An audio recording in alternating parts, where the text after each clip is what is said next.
Hey guys, it's Dimitri here.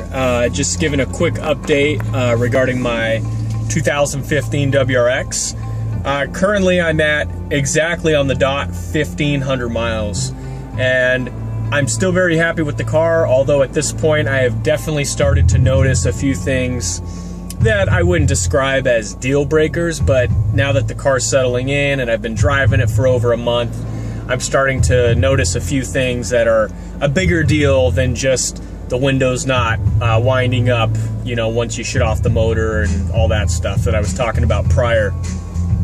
One thing about the car that I have noticed is that it's really hard to keep this color clean.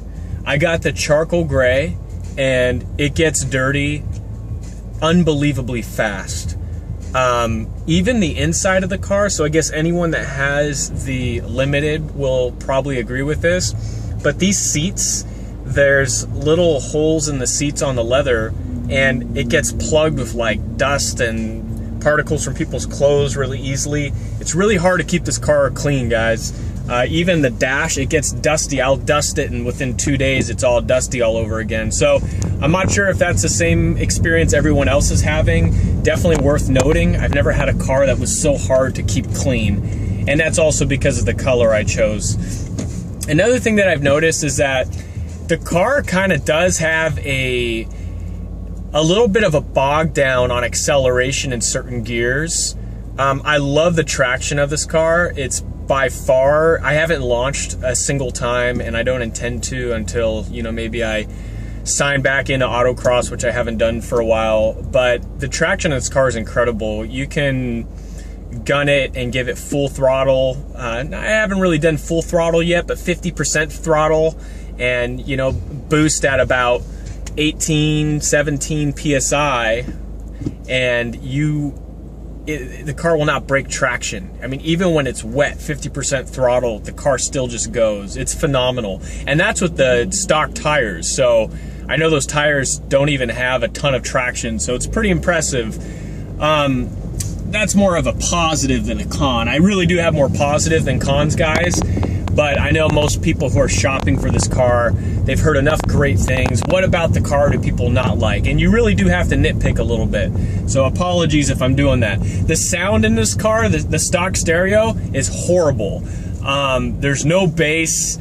I'm gonna upgrade it for sure. I'm sure if you get a sub and you turn the bass up really loud and keep the volume low on the speakers, I think that might actually be the most cost-efficient solution to that.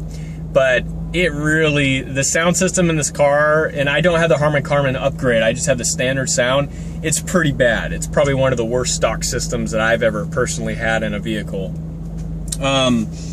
What else? Oh, another thing is, for me personally, the position of my right leg up against the column here where the stick shift sits, it's a little annoying for me. I'm not really tall, I'm about 6'1", but it's a little bit of a nuance for me. The other thing is the gas pedal and the brake pedal are really close together. It's a little, just the layout of where my right leg is in conjunction with the gas pedal and the brake pedal being so close together, and this column kind of jabbing into my right leg. It really is a little bit of a nuance for me personally.